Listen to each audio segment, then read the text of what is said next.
आप capital TV Uttar Pradesh देख रहे हैं। मैं हूं आपके साथ समीक्षा तिवारी। पिछले कुछ दिनों से दुनिया में सियासी हलचल और युद्ध जैसी स्थिति देखने को मिल रही है। अमेरिका, इजराइल और ईरान के बीच युद्ध शुरू हुआ, कई हमलों का सिलसिला शुरू हुआ और इसके ही मद्देनजर अमेरिका इजराइल के हमले में ईरान के supreme leader ayatollah Ali Khamenei की मौत हो गई। लेकिन 7 समुंदर पार हुए किसी देश के सुप्रीम लीडर के खात्मे के बाद अब भारत के उत्तर प्रदेश में प्रदर्शन शुरू हो गया है। लखनऊ में शिया समुदाय के हजारों लोग सड़क पर उतर आए। महिलाएं और पुरुष रोते हुए दिखाई दिए। प्रदर्शनकारियों ने खामनेई जिंदाबाद और अमेरिका इजराइल मुर्दाबाद के नारे लगाए। ऐसे में कई सवाल उठते हैं कि आखिर खामनेई की जान चली जाने से भारत के मुस्लिम समुदाय में शोक क्यों है? क्यों भारत में प्रदर्शन किया जा रहा है? आखिर क्यों भारत में लोग छाती पीटकर रो रहे हैं? ये सब हम आपको बताएंगे स्पेशल स्टोरी में। खामनेई की मौत पर भारत में मुस्लिम समुदाय के आंसू। अमेरिका और इजराइल के जॉइंट ऑपरेशन में ईरान के सुप्रीम लीडर आयतुल्ला खामनेई का खात्मा हो गया। लेकिन ईरान में हुए इस हमले के बाद भारत में मुस्लिम समुदाय के लोगों में शोक की लहर दौड़ पड़ी है। जी हां, उत्तर प्रदेश के लखनऊ में प्रदर्शन शुरू हो गया। महिलाएं और पुरुष सिर्फ नारे लगाते ही नहीं बल्कि छाती पीट पीट कर रोते और बिलखते हुए दिखाई दिए हैं। पहले आप ये वीडियोस देखिए।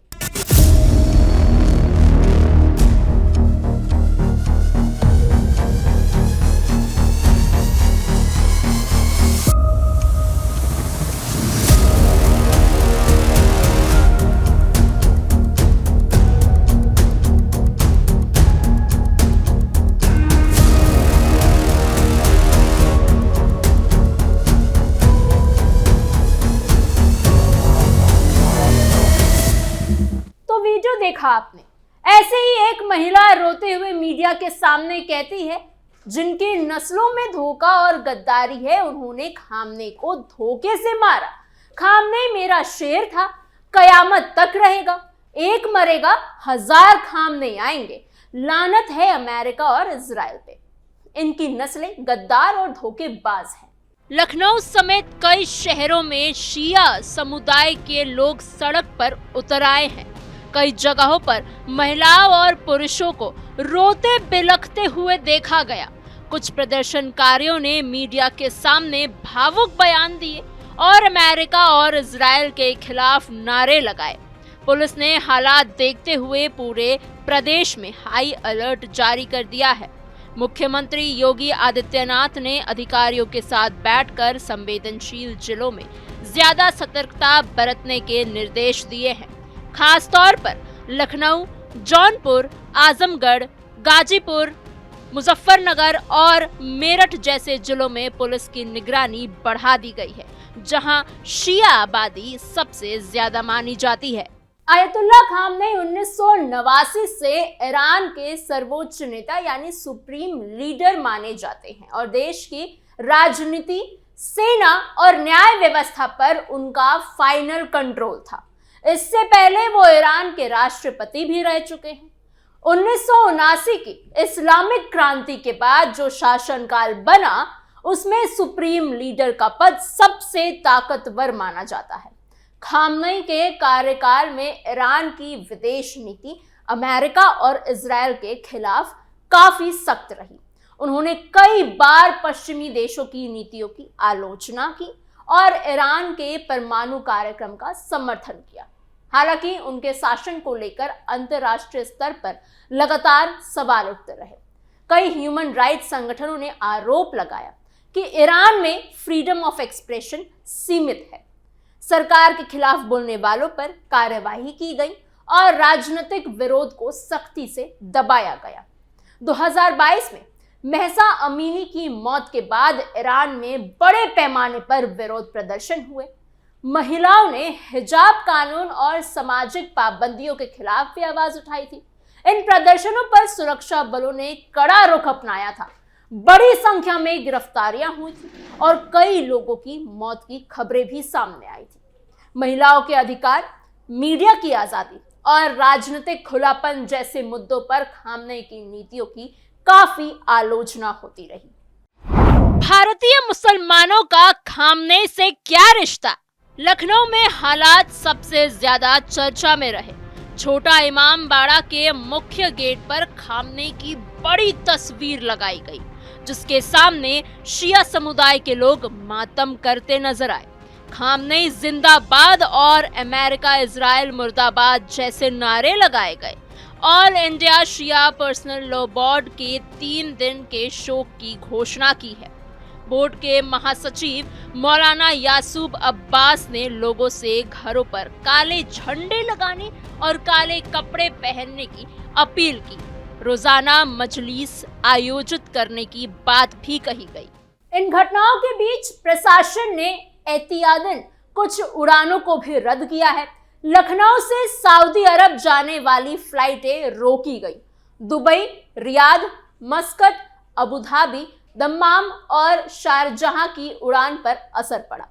वाराणसी एयरपोर्ट से दुबई जाने वाली 2 फ्लाइटें भी कुछ दिनों के लिए रद्द कर दी गई हैं।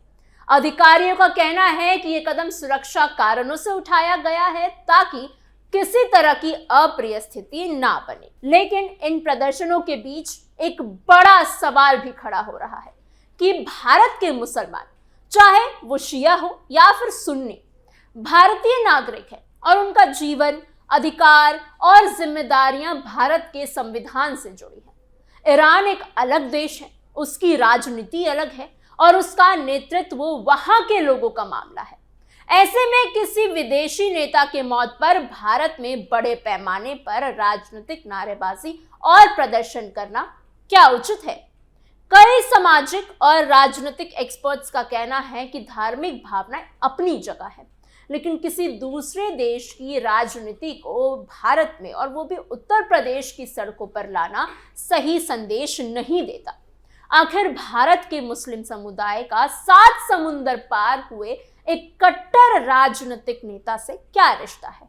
क्यों एक ऐसे इंसान के लिए उत्तर प्रदेश में छाती पीटी जा रही है जिसका भारत से या फिर उत्तर प्रदेश से कोई लेना देना नहीं है? और सबसे बड़ी बात गौर करने वाली ये है कि खामनेई के शासन को हटाने के लिए ईरान में लगातार प्रदर्शन होते आ रहे थे।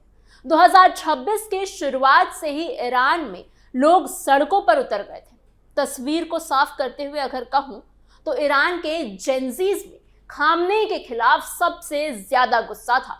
खामनेई की तस्वीरें जलाना, महिलाओं का बिना हिजाब के सड़कों पर उतरकर प्रोटेस्ट करना, ऐसे में समझ आता है कि कहीं ना कहीं ईरान में भी इस खबर के बाद लोग खुशी मना रहे हैं। ये वीडियोस देखिए।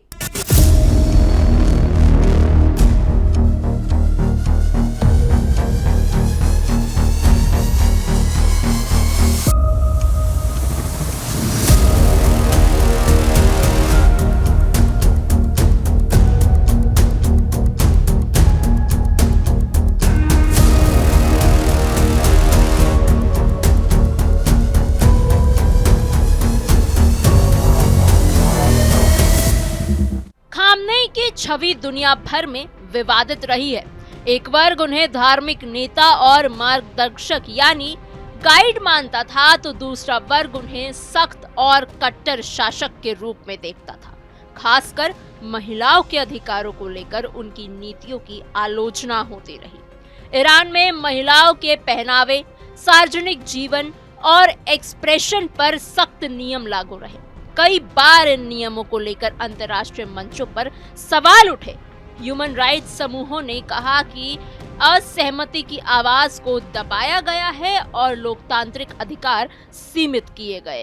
हाई अलर्ट मोड में यूपी, इमाम बाड़ों में मातम। उत्तर प्रदेश में शिया समुदाय ऐतिहासिक रूप से ऑर्गेनाइज्ड और एक्टिव रहा है। लखनऊ को शिया संस्कृति का एक प्रमुख केंद्र भी माना जाता है। यहाँ इमाम बाड़े, धार्मिक जुलूस और मजलिस की परंपरा लंबे समय से ही चली आ रही है, इसीलिए इमोशनल जुड़ाव समझ में आता है। लेकिन एक्सपर्ट्स का मानना है कि भारत जैसे बहुधार्मिक और लोकतांत्रिक देश में शांति और कानून व्यवस्था सबसे ऊपर है और सर्वोपरि होनी भी चाहिए।